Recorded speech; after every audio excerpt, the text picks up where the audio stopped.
Hey cooks, welcome to the show. Today we're gonna make smothered chicken with vegetables. And we're gonna do it in the Cosori Multicooker.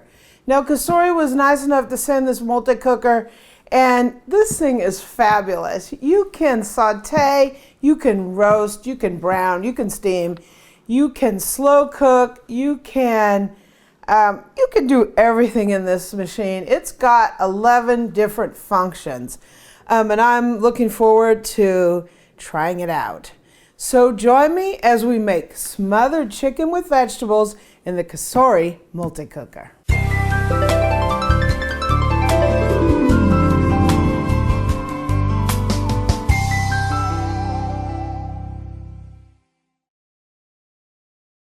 I just want to thank Cosori for sending this multi-cooker. I really appreciate it. If you want to take a look at it, there'll be a link down in the description. This thing is fabulous. Now, this is not what you're used to. Sometimes when you hear the term multi-cooker, you think it's a pressure cooker. This is not a pressure cooker. This is like our traditional roaster, except it does a lot of different features. It does the traditional roasting, oven baking, that kind of thing, but it's also a slow cooker, it's a searer, it's a steamer, it's all that fun stuff. So if you want another place to do some cooking beyond just your stovetop, this is a great thing to do. You can set it, you can forget it, but you can do more than just a traditional slow cooker that just slow cooks. You can saute and brown and then slow cook. And that's what develops the flavors. And that's why we love these multi-cookers. So this is the Cosori. And first and foremost, it's pretty good looking. I like it. This is what we're talking about. Look at all those different things that you can cook in this thing. So I'm gonna take this bad boy out of the box. We're gonna wash it up. I'm gonna show you some of the features on it, and then we're gonna get cooking. So let's do this. So here's our cooker. We have it out of the box and we washed it all up for our chicken recipe. It has an inner pot, pretty cool, right? And the lid. And this thing is pretty sweet looking. It's got this that you could put on the lid if you kind of want a tighter seal. So if you're doing like a soup or something and you don't want a lot of evaporation, you can use this. It also has a steaming rack to steam some vegetables. So these are the controls on the cooker. So we have a manual setting, which we can then set our temp and time to whatever we want it to be, which is awesome.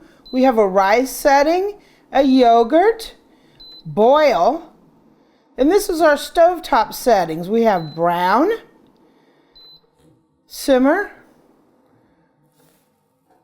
saute, you can do a little stir fry in here, steam, low cook, slow cook, medium slow cook, and high slow cook, and then oven, roasting and baking. So you can literally bake a cake in this bad boy, right? It comes with your manual, gives you everything you need to know to operate it, and it also has a little cookbook, which is pretty cool. Lots of really cauliflower rice, okay. Steamed broccoli, asparagus, awesome, right? So we need to try out some of these recipes.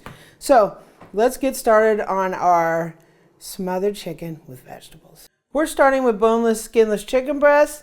I have 4 of them, and what I did was butterfly them. And the reason I butterflied them is chicken breast tends to be really thick on one end and really thin on the other, and they cook unevenly. So if you cut them this way, make 2 thin cutlets like this, they cook even. So the first thing I'm going to do is I'm going to season our flour with just a little Mrs. Dash. You can use whatever seasoning you like. I really like Mrs. Dash. So we got that nice and seasoned. Smells good. I'm gonna put a little bit more, just because I like that.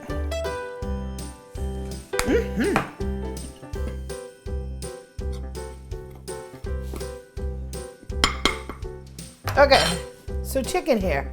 I'm gonna give us a little salt directly on the chicken. And a little pepper directly on the chicken. We're gonna flip them.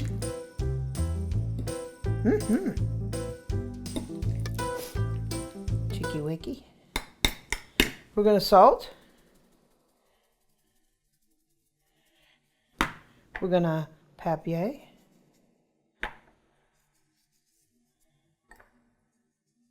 And we're gonna lightly dredge them in the flour. So we just want a coating of flour. We're not making fried chicken. So we're just gonna go like this and tap off the excess.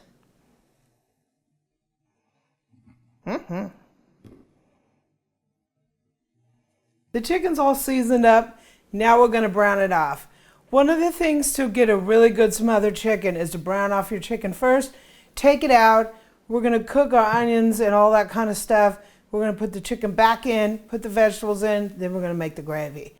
Browning the chicken. So we selected brown, and now we've hit start, and see how that little thing's going around? That's telling us that it's heated up. So we are going to let it heat up. We're gonna put a little olive oil in here, and we're gonna brown our chicken. We're not gonna cook it all the way. We just want kind of a crusty brown on the outside, right?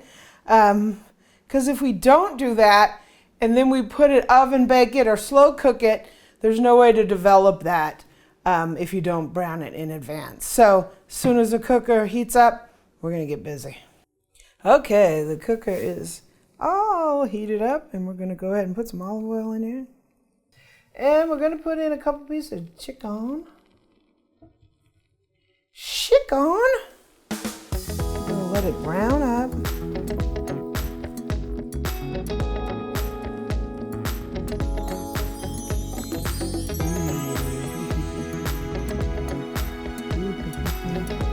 To do this in batches. So we'll be doing 2 batches on this. So let's brown up this first side. Okay, I'm just going to give it a little flip. We got a little browning action going on there. Kind of smells like a little fried chicken in here. So I'm going to go ahead and finish these off. I'm going to cook up the rest of them, and then we're going to set them aside and saute the other vegetables so the chicken doesn't get overcooked. Okay, the chicken's browned up and we've taken it out. I'm going to put a little bit more olive oil in here. We're going to saute up our onion.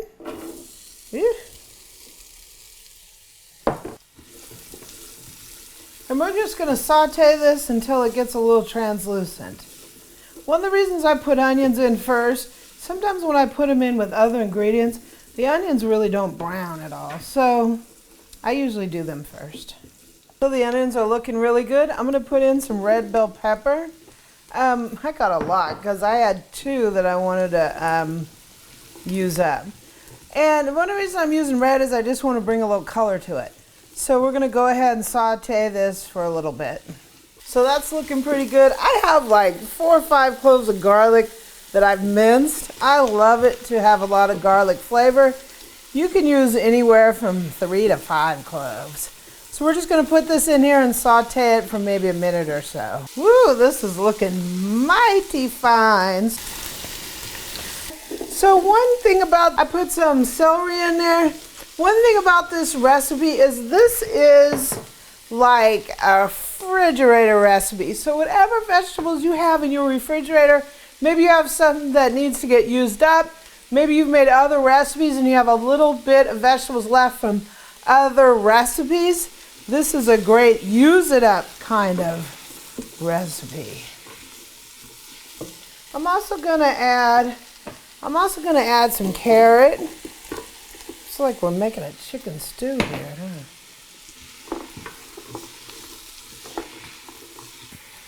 I'm gonna put a little mushroom in mine. You don't have to put mushroom. If you have some leftover mushrooms, go for it. I'm gonna put the lid on just to steam up these mushrooms real quick. And I decided I put the gasket on this because I wanted to be able to do this with it. The gasket is just going to hold a little bit more steam and then not using it. So our vegetables cooked down. I'm going to put some taters in here because that's how I am. I just have some butter potatoes or Yukon Golds. Now we're going to, oh my gosh, that looks so good. We're going to nestle our chicken down in here. I kind of want my chicken down low because I want it to braise. So let's see if we can dig us some holes here and get the chicken in there.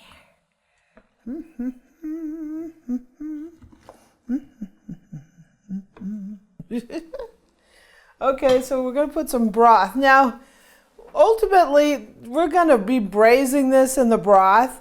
We're going to be using a thickener to get us some gravy at the end because this isn't stew. It's not soup. It's smothered. So smothered is gravy, right? So I'm going to start out with 4 cups. I'm going to see how far this takes us.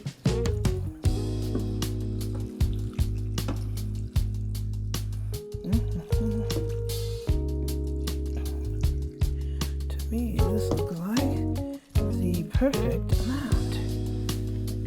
I made this from butter than bouillon. Better than bouillon. This looks pretty daggone tasty to me. So I'm going to put this on a bake mode. It's going to be 350 and it's going to take about an hour. So we're going to go ahead and push start.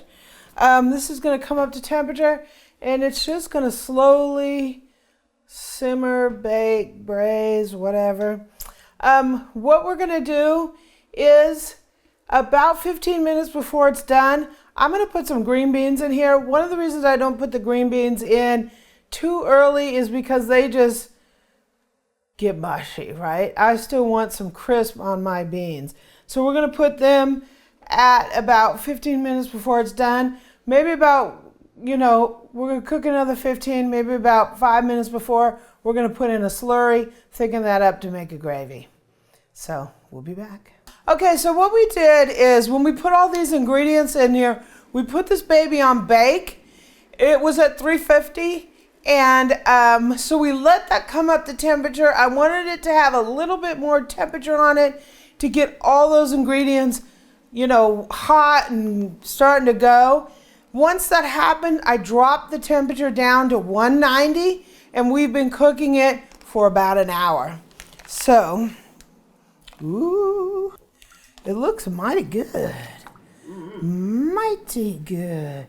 We got a lot of vegetables under there. Ooh, ooh, ooh, ooh, ooh. So what I'm going to do is I'm going to season it with just a little bit of pepper.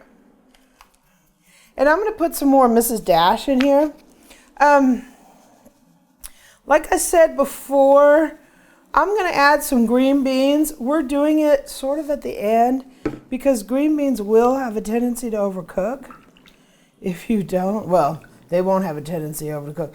They will overcook, right? So I have some frozen green beans.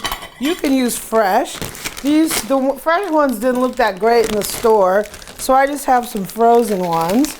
Okay, so green beans have been in there about 5 minutes or so, and I'm going to put in a slurry. I want to thicken this up, all this juice, and make a little gravy. So we're going to go slurry action. So I have 3 heaping tablespoons of cornstarch and about a half a cup of water in there. And I'm going to raise the temp a little bit.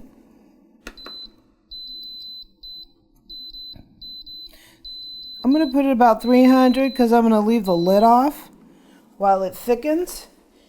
And when we come back, we'll take a look at what we have. Okay, I served myself up a little bowl. But this is what we have. It's glorious. We have a little extra gravy. We usually make rice, egg noodles, or potatoes. We have some potatoes in here, but you can even eat with mashed potatoes. But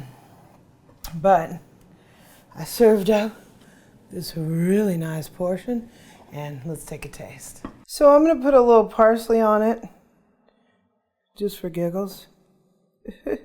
Adds a little bit of freshness. Yum. Okay. Woo! Parsley flying everywhere. So let's taste it. So one of the things I did with the potatoes is we had some both some little round potatoes and we had some bigger ones. The bigger ones I just cubed and the small ones I left as is. Wow. Fantastic. Mm-hmm. Mm-hmm. Carrot. Equally fantastic. Mushroom. You can put anything in it. You can put broccoli, asparagus. We're going to put chicken. See how chicken just falls apart? Chicken. Chicken, you don't even need teeth to eat, right? Yeah. Look at that. Just falls apart.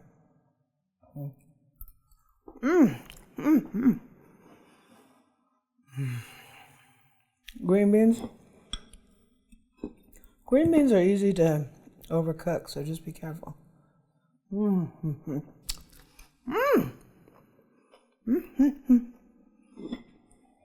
This, my friends, is a bowl of goodness.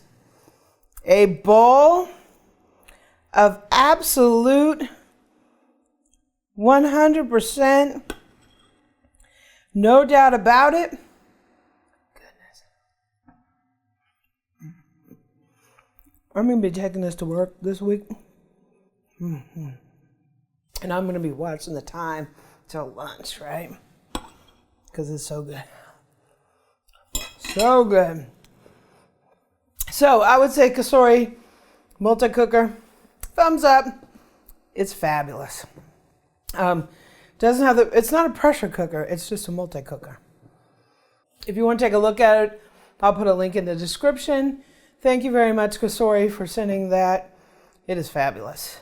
If you like this video, please subscribe below and leave me a comment and a like. Visit my website at amylearnstocook.com. I'm also on social media, Twitter, Facebook at Amy Learns to Cook, Pinterest at Amy Learns to Cook, and I'm also on Instagram at Cooking with Amy. Tater. Tater. They're delicious.